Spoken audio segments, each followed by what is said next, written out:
Welcome to the U.S. Manufacturing Today podcast, your hub of information about the U.S. manufacturing and distribution industry. Brought to you by Variable, the on-demand labor solution revitalizing and optimizing your operation, enabling just-in-time response to demand, more efficient production, and lower cost per unit. And now your host and head of Reindustrialization at Variable, Matt Horine. Welcome back to U.S. Manufacturing Today, the podcast powered by Variable, where we talk with the leaders, innovators, and changemakers shaping the future of American industry, along with providing regular updates on the state of manufacturing, the changing landscape, policies, and more. Today's episode is about a risk many manufacturers still don't see, yet it's impacting margins, timelines, and very viability of sourcing decisions. Since June of this year, the U.S. has enforced 50% tariffs on steel and aluminum imports from the EU, and what looks like a straightforward trade policy has triggered a full-blown sourcing crisis. Many companies didn't know how exposed they actually were. Joining us to unpack this is Timur Göreci, CRO of Orderfox, which powers the platform's Partfox, which is the world's largest AI-driven CNC and contract manufacturing network, and Gieni AI, an AI engine analyzing over 6 million company profiles and 380 million web sources to pinpoint sourcing risks, tariff exposure, and U.S. supplier alternatives. We'll ask, how did you find hidden tariff risks that haven't been classified, and how does AI help trace origins, materials, and dependencies? And how can U.S. manufacturers use these tools to regain control, not just of compliance, but of competitive advantage? Timur, welcome to U.S. Manufacturing Today. Thank you, Matt. Thanks for having me. We're very excited to have you on, and I think we'll just jump right into it and set the stage here. Everybody this year has experienced what we could call the tariff shock and some of the hidden sourcing risks. If you're like myself, I didn't know where a lot of my stuff came from, but let's start with the basics. Across 2025, and specifically in June, the U.S. began enforcing that 50% tariff rate on EU steel and aluminum products, and on paper sounds pretty clear, but you talk about the sourcing crisis. What's really going on behind the scenes? I think on paper, it's very simple, right? You have 50% tariff, you find a domestic supplier, done. Yeah, that sounds super easy. But what's going on really behind the scenes is most manufacturers, they think they know their supply chain very well. Yeah, because there was never a time where they really had to reevaluate or strongly audit them. They can name mostly of the tier one suppliers in their sleep. Yeah, tier one, I'm saying. But if you ask them about tier 2 or tier 3, there's actually sometimes blank stares that we're looking into when we have video calls with them. That's where the tariff exposure is hiding, to be honest, at least from my side, from my perspective. Yeah. What we're seeing is actually companies that are discovering that they're sourcing from tariffed countries without them knowing it. And that direct supplier might be domestic. Yeah, we do have a lot of examples of that in North America and in the US especially, but also on the other side, right, on the EU, where all of a sudden there's no orders coming in. But the direct supplier is domestic, but the supplier sub-components could be EU aluminium, like you've said, could be Chinese steel. The tariff hits their cost and all of a sudden the margin is evaporating. That's really a bad situation for them. I guess a really good way to start out here, could you walk us through an example of a manufacturer who thought they were tariff safe, yet they discovered some type of major exposure? Like you just mentioned that you thought it was from here, maybe some Chinese elements or components. Is there a big one that stands out in your mind? Yeah, I think there's a few ones. I probably can't really give the names out here, but we will jump around it a little bit. It's a medical device manufacturer in the Midwest. I would say very sophisticated operation. So at least from an outside perspective, everything is up to par. People working there are all certified. They have really good setup if you look at it from the outside. They source precision machine components, mainly from the West Coast, California supplier. They have they're domestic, right? So everything is good. They even have an ISO certification, I think 13485 it must be for the medical devices. I would say they have a great relationship. They thought they were very insulated from EU tariffs, and then discovery hits, June hits, and the cost per unit jump 18-20%. Turns out the Californian supplier sources raw aluminium, right, from a distributor who imports them from Germany. Actually, very close to where my father grew up, right? So I do have a personal story to it. 3 layers deep. Nobody caught it, and then they have panic, right? Why this is a good example is because they do have to have FDA documentation trails. It's not, no problem, I'll source from somewhere else. They have to have paper trails. It's really problematic. And what do you do then? And it's really tough. The market is huge for manufacturing suppliers in the US, but you need to find the right one that could really match the specs, the FDA compatible documentation that you have to have, and they have to have capacity at the same time. If you do Google calling the distributors, trade shows, that takes months. And they did not have months in that specific case. So what happened is with a database like of 6.7 million companies that we have allocated within Gieni, you could just ask this question. You can filter down to the nitty-gritty stuff and you can find a short list of 10, 15. We helped them find a short list of 5 potential. They have qualified 2 and in the end, they ended up in a few weeks. Though I'm not saying tomorrow, right? In a few weeks, they ended up getting the right supplier so they can maneuver around that instead of 6, 7, 8, maybe 9 months. I don't know. So that's actually a good case, I would say.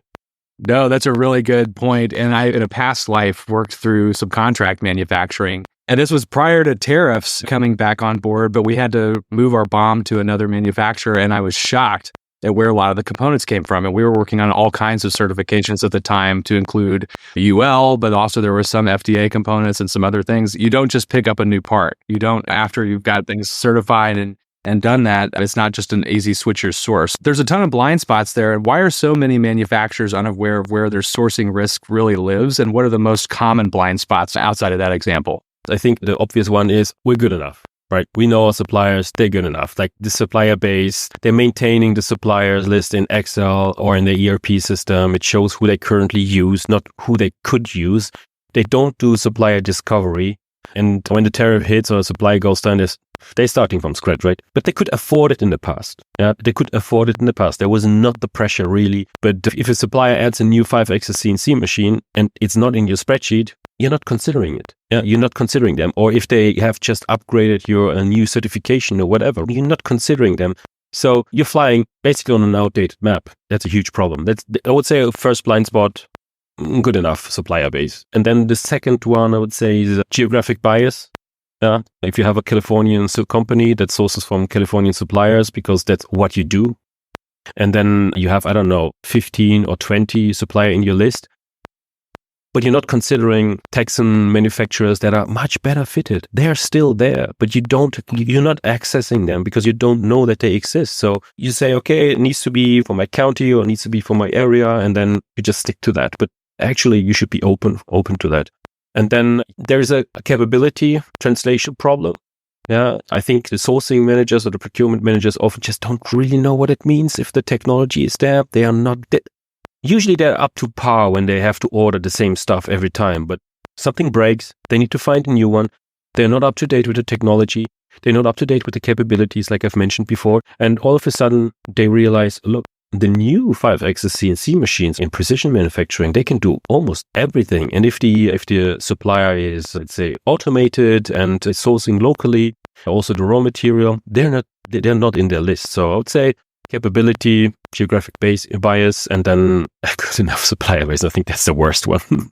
No, that's certainly that confidence. And we know where our stuff comes from. Well, the world has changed pretty quickly. Getting into the specifics of the actual tools, and with Gieni AI, over 6.7 million company profiles, 380 million plus web sources. How does that scale help identify the dependencies that traditional audit or sourcing teams miss?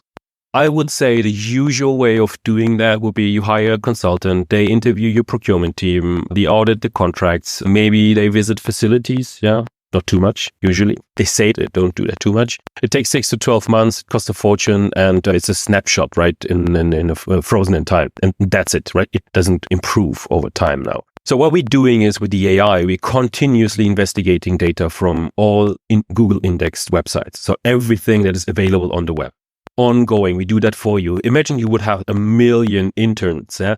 That constantly are motivated in the same way, yeah, and then they do all of the research, and you have access to all. You could speak to all of them at the same time. This is what AI feels in this world. Yeah? You could really talk to all of them at the same time.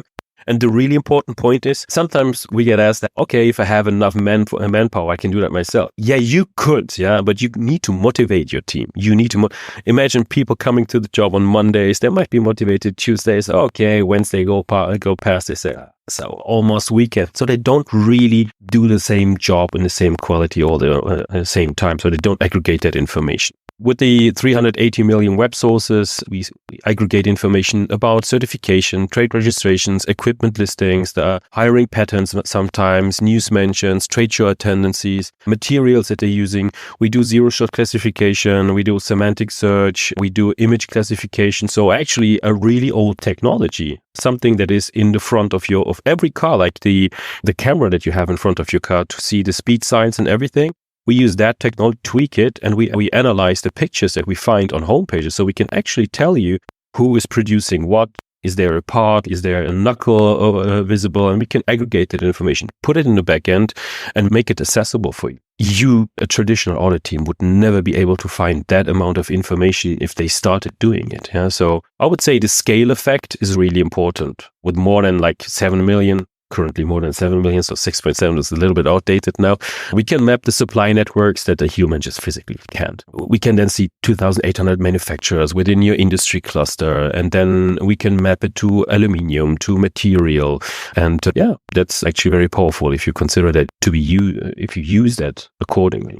Yeah, the really great point. I think one, infinite unpaid interns, but edit the call. I thought you would pick that up, right? It would be great to have infinite interns. But who's managing them? Matt, who is managing them? Not me. No, we'll pass on that one. But it's a really good point because we've talked a lot about AI on this show and how it is actually something that uplifts the productivity of whatever team is using it. And there's the scare tactics around in current economy right now, the macro trends are upside down. There's things that just don't make sense that are happening. And people are saying, these job losses or things that are happening are because of AI. It's not really because of AI. We'll get into that on another show. But it's most of the things that we've seen in the early stages here are helping people do their jobs better, which is something that I think your tool fits really neatly into. But let's get a little tactical with it. If I'm an industrial supplier in Ohio or Michigan, how would I use this kind of intelligence in practice, and what steps do I take to get started with that, or how do I think about it? Yeah, I think we can get to it in 2 steps, right? So the first step would be you map your current reality. You find out, you export your supplier list from your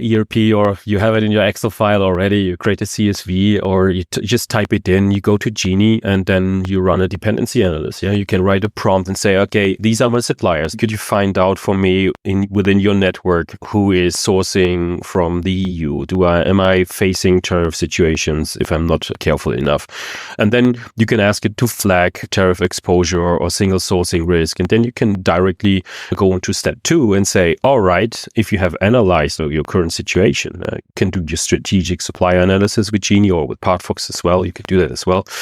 But then you go into step 2, which is then the most important one, because I'm pretty sure you're going to be hit by the reality and face the situation that a lot of your suppliers will be sourcing from tariffed countries.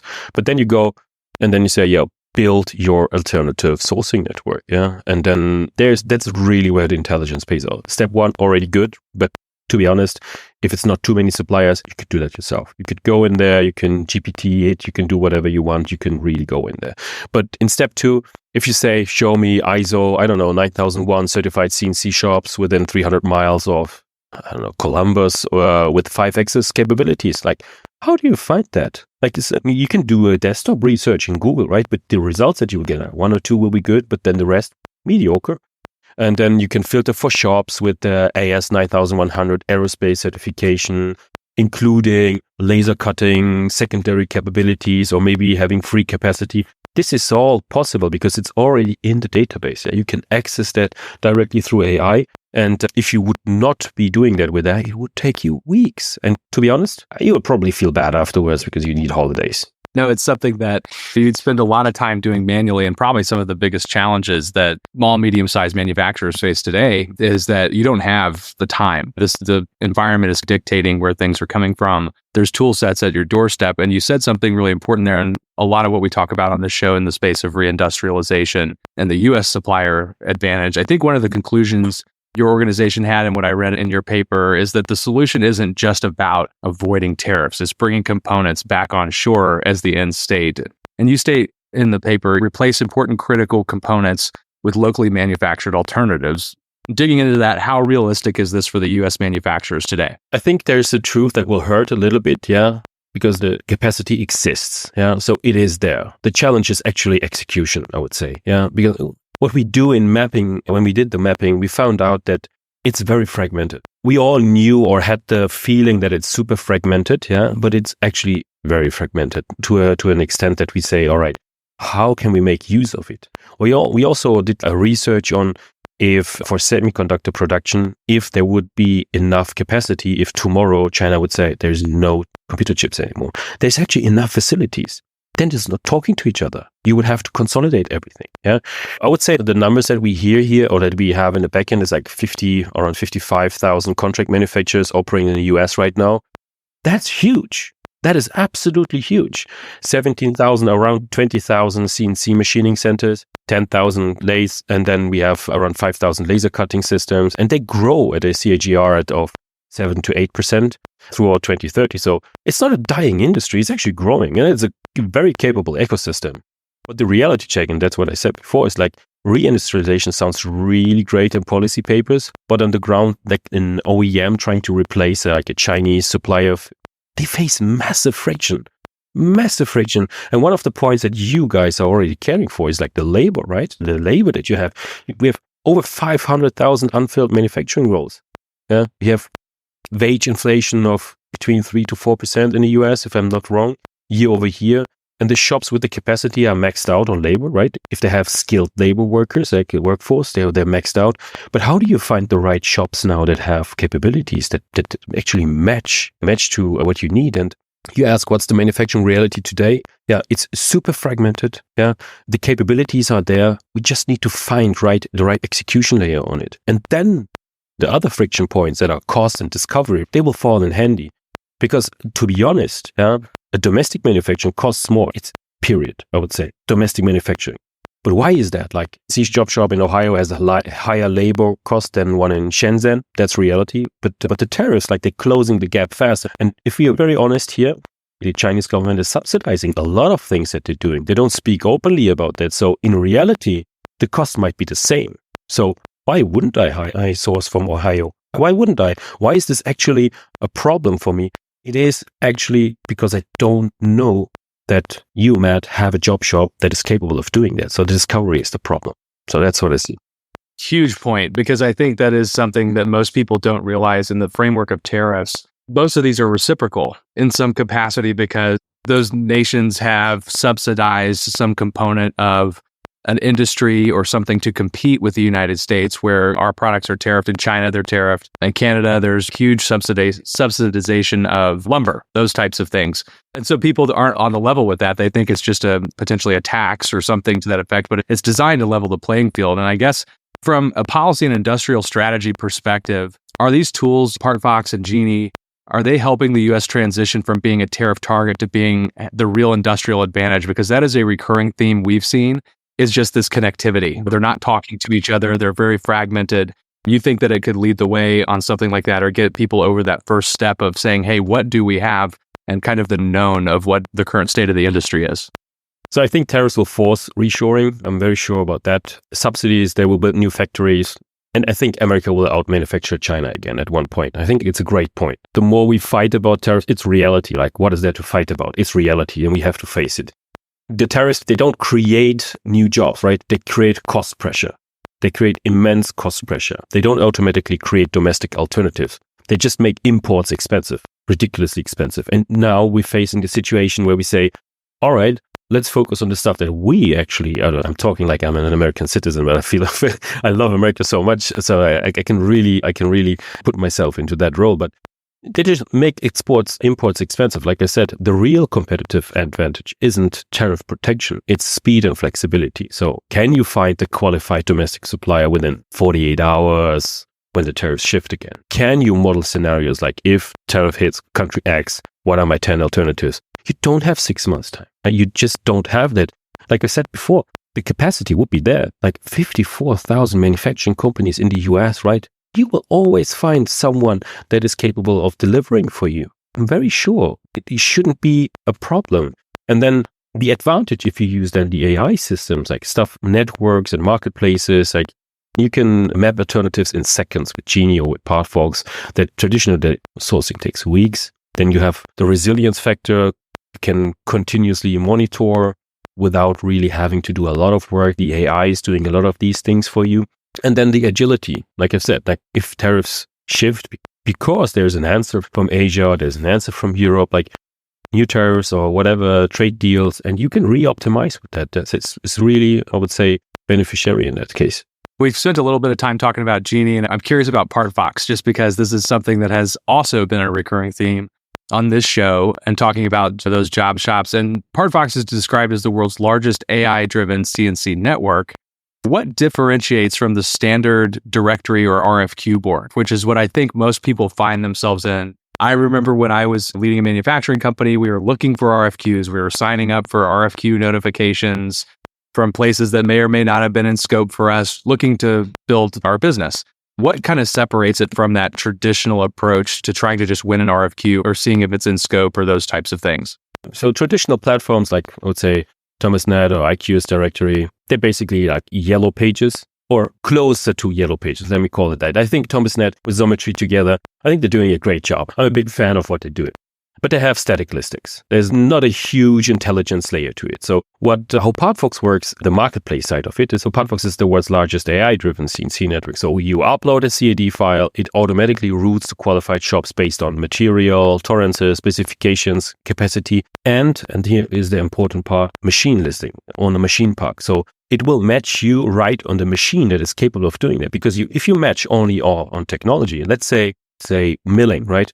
Milling is not milling, right? You have 3-axis, 5-axis, you have mill turn mill, you have a lot of different opportunities. But we analyze the part in a way that we actually know exactly what technology is needed in order to produce it, and we match it to the right machine park. And that's why our database that is used in the backend is so powerful, right? You can speak to a company in hoping they will be able to supply you with a quote, with a very competitive quote, but they only have a 5-axis milling machine.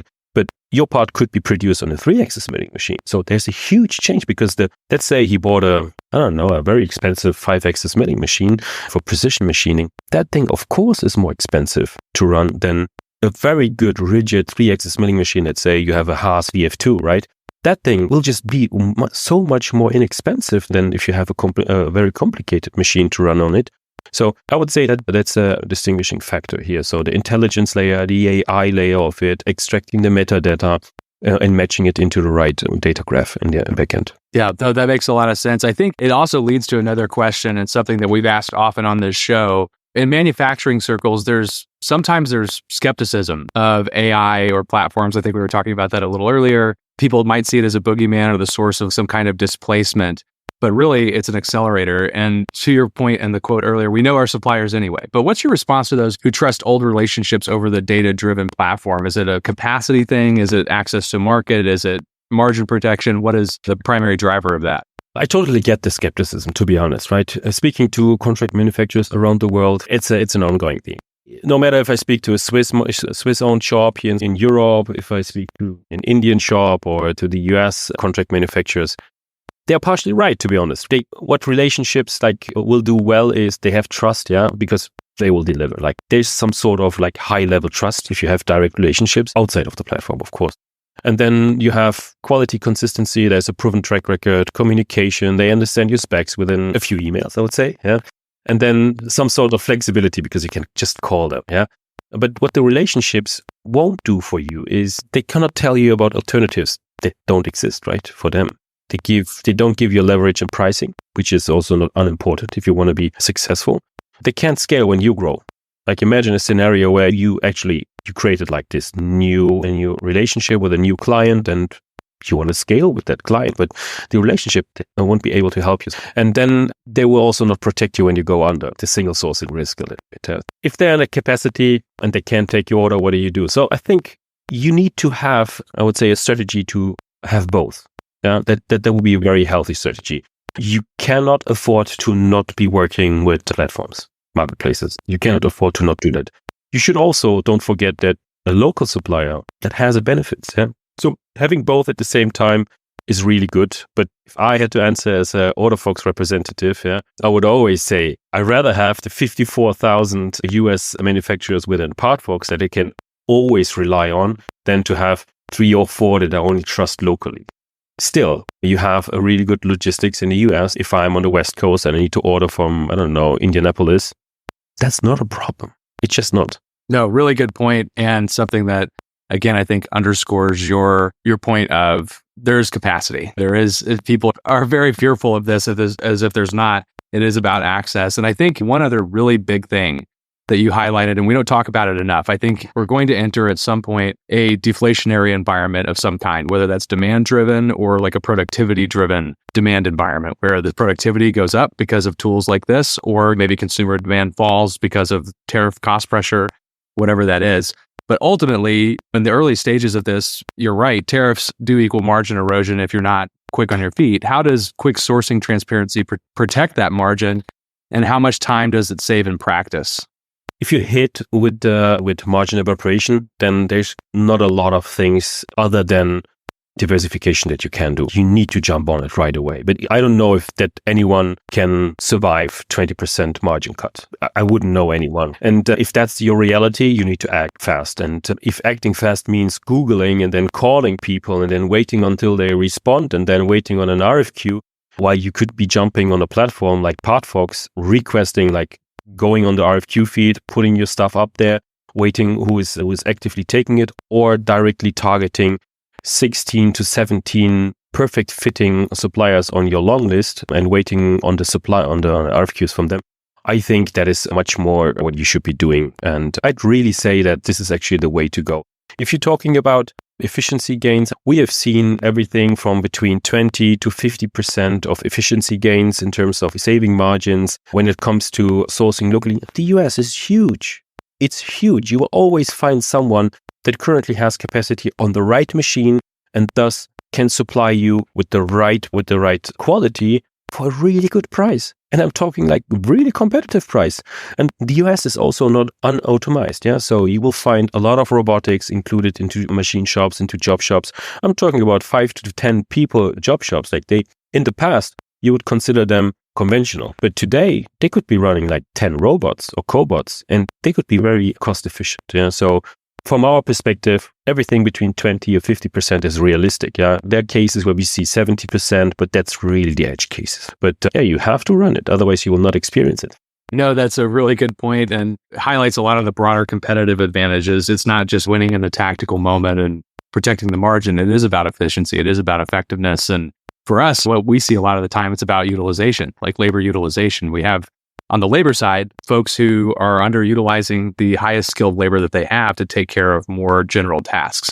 And we talk about this all the time with machine shops. We're saying like a welder or a CNC machinist, they're not really hitting the floor. No, but then again, they should be offering their services capabilities also on platforms. They should be promoting it in order to fill them up more. Like, sorry to interrupt you on there, but this is a discussion that we have frequently. We have frequently, no matter where in the world, the shops that have enough skilled workers, they usually on max capacity. Yeah, if they're not, they're fighting for it. They're really fighting for it. The ones that have always free capacity, they are usually running on old machinery. So they're not fighting for new jobs, they're fighting to survive. So it's actually a very competitive landscape there. Yeah, that's a really great point.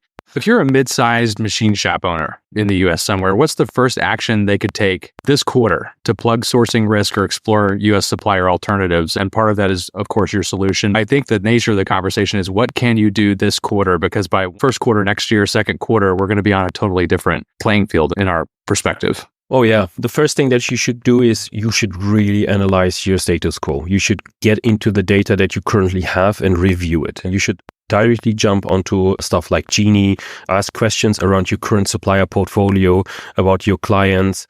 For sure, the first thing that you need to do. And once you have understood like how big the risk is that you're facing, then you can fast act on it.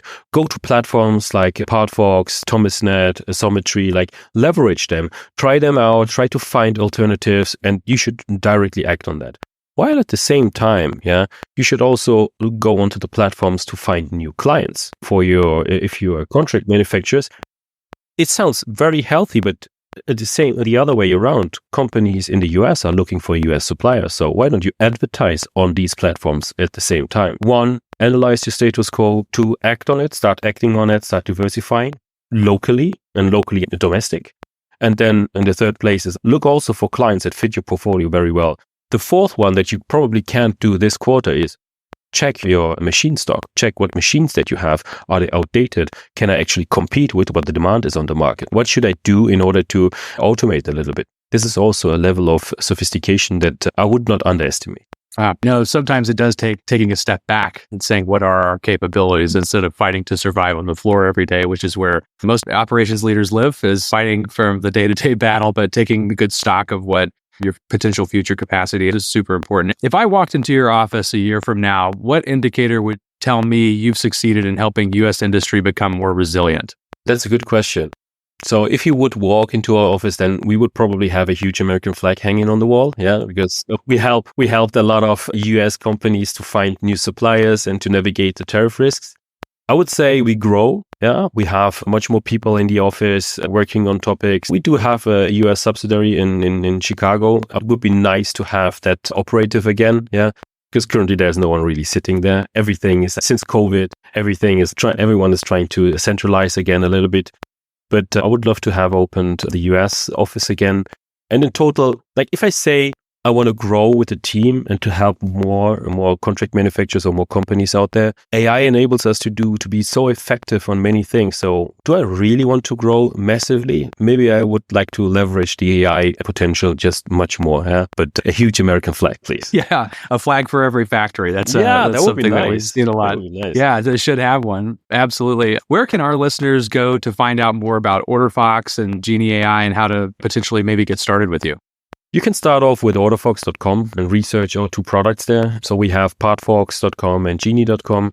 Gieni lives actually in Microsoft ecosystem. We are, since a year now, we are a global strategic partner of Microsoft. We help develop manufacturing co-pilots with them, and we build our own agent that lives within Microsoft ecosystem. So in Teams, in Copilot, you can just type in Gieni and find a Gieni agent. It's free to use. Like there's a free version of it. Hardly anyone really hits the limitation. If you're a heavy user, you're very welcome to use the premium version. I would feel very, very happy about that. But you can just start using it. Partfox as well. There's a free version of Partfox that you can just start using. If it works out for you, jump on the paid version. I'm happy about that. But you can go there and you'll find anything. Or you can hit me up on LinkedIn or wherever. No problem. I'll answer. Excellent. That's great. And so the last question that I have, and this is something we ask of almost every guest. You're probably paid for this type of consultancy and advice that you provide, but we'll ask for a free version of that. One piece of advice for manufacturing leaders listening today: what should they stop doing right now and what should they start doing? The major factor is really that they should start creating a budget for AI technology, because a lot of people are talking about it, but you also have to walk the walk. If you are talking about it, you need to start trying out new things. You need to allocate a budget, and please don't make the finance director the budget holder of that. Find a person in business development that actually wants to do something. Give this person a budget.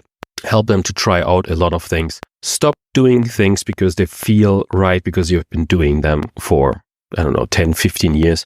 Times have changed so fast. COVID hit, tariffs, geopolitical changes, politics in general. There's a lot of things that happened since then. Embrace the change. Try to find ways out of it, but stop doing things because you've always been doing them. Man, that is the biggest and greatest piece of advice. It's the way we've always done things, right? It's something that's very comfortable. I think there are some situations where this is true, but you have to understand the environment that you live in. If your environment is not changing, why would you change? You should always have an eye on things that could be changing or where you think there's too much dependency. But in general, if we look at the manufacturing landscape, everything is changing. You need to jump on that boat. You need to change as well. You need to start finding new opportunities. Do it now. Don't wait. Absolutely. Timur, thank you for coming on U.S. Manufacturing today and really inspired by your optimistic message. There's a lot of uncertainty out there and you provided a little bit more clarity today. So we were really happy to have you on the show. Thank you for having me, Matt. Thanks. Timur's message today was clear. Sourcing risk isn't lurking in the obvious places. It's hidden in components, materials, and regions you didn't even know you were exposed to. But the good news is that with the right data, the right network, and the right mindset, this isn't just about surviving tariffs. It's about reshoring real capability, securing margin, and restoring American manufacturing strength. To stay ahead of the curve and to help plan your strategy, please check out our website at variableops.com and under the resources section titled Trump 2.0, where you can see the framework around upcoming policies and how they will impact you. If you're on socials, give us a follow on LinkedIn, X, Truth, or Instagram. And if you're enjoying the podcast, please feel free to follow the show on Apple, Spotify, or YouTube and leave us a rating. And don't forget to subscribe. Thank you again for joining us and learning more about how you can make your way.